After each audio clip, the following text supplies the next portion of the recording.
47 dead, 50 plus kidnapped. Inside Haiti's terrifying gang massacre, imagine waking up to the sound of gunfire, not in the middle of a war zone, not on a battlefield, but in your own neighborhood. You run outside, hoping to find your family. Instead, you find homes burning, people screaming, and entire families disappearing. That is what residents of Kenscoff, Haiti, say they experienced in one of the country's latest and deadliest gang attacks. At least 47 people were killed. More than 50 others were kidnapped, and among those killed were 5 children. But this story isn't simply about one attack. It's about what happens when criminal gangs become powerful enough to challenge the authority of an entire country. And tonight we're going inside what happened in Kenscoff. 47 dead, 50 plus kidnapped, the Kenscoff Massacre. Part 1. The night Kenscoff changed. Kenscoff sits in the hills above Haiti's capital, Port-au-Prince. Unlike some of the most heavily urbanized areas of the capital, Kenscoff has traditionally been known for farming communities and cooler mountain surroundings. But in recent years, the area has become increasingly vulnerable to armed groups.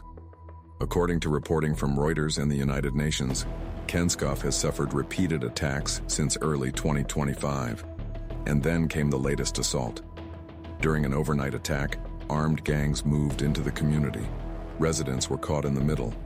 The attackers killed civilians, burned homes, and carried out kidnappings. By the time the violence subsided, the scale of the destruction was becoming clear. At least 47 people were dead. More than 50 people had been taken hostage, and thousands of residents were forced to flee. The United Nations estimates that more than 2,600 people were displaced by the attack. For survivors, the nightmare was only beginning. Part 2. The victims. Behind every number is a person, a mother, a father, a child, a neighbor, a friend. According to the Associated Press, 5 children were among those killed. Survivors described finding the bodies of friends and relatives after the attackers left. One farmer told AP that he had lost 14 relatives. That single detail reveals something important about this attack. This wasn't violence happening somewhere far away from ordinary people.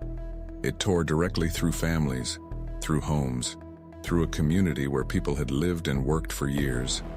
And then came another terrifying realization. Some people weren't dead, they were missing. More than 50 people had reportedly been kidnapped. Their whereabouts became another question hanging over the community. Who had taken them? Where were they being held? And would they survive? Part 3. The attackers. The attack has been linked to powerful armed groups operating in Haiti. AP reported that the gang coalition known as Vive Ensemble was involved. The coalition has brought together powerful gangs operating across Haiti. The result is a criminal network capable of controlling territory, confronting police, and disrupting entire communities. And that's what makes Haiti's gang crisis so different from an ordinary crime wave. These groups aren't simply committing isolated crimes. They have increasingly acted like territorial powers. They establish control, they collect money, they kidnap civilians, and they can prevent government forces from reaching certain areas. Reuters reported that gangs control a large portion of Port-au-Prince. The result is a country where millions of civilians can find themselves trapped between criminal groups, poverty, political instability, and limited security forces. Part 4. The Church. One of the most disturbing elements reported from the Kenscoff attack was the violence at a church compound. The Associated Press reported that victims were killed there and that homes were burned across the community. The symbolism is difficult to ignore. A church is supposed to be a place of safety, a place where people go when they're afraid. But during the attack, even places that should have offered protection were not necessarily safe. The violence also included reports of sexual assault and other atrocities. We won't show graphic images, because the reality doesn't need to be sensationalized. The facts are disturbing enough. Part 5. Where were the police? And this is where the story becomes even more controversial. Residents have demanded answers from Haiti's authorities. How could an attack of this scale happen? Why weren't civilians protected? And could more lives have been saved? The attack occurred close to a police station, according to Reuters. That fact has intensified public anger. Haiti's police leadership has said an investigation is underway. Authorities have also promised stronger security measures. But for residents who lost family members, promises aren't enough. They want protection. They want answers. And they want to know whether anyone will ultimately be held accountable. Part 6. A country under pressure. To understand Kenscoff, you have to understand the larger crisis. Haiti has been experiencing severe gang violence for years. According to Reuters, more than 21,000 people have been killed since 2022.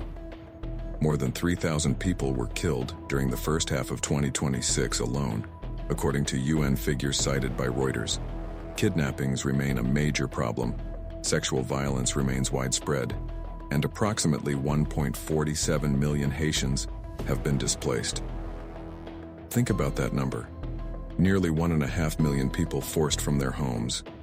Not because of a natural disaster, not because of a conventional war, but because armed groups have made ordinary life increasingly dangerous. Part 7. The hostages. And now there is another fear, the more than 50 people kidnapped during the Kenscoff attack.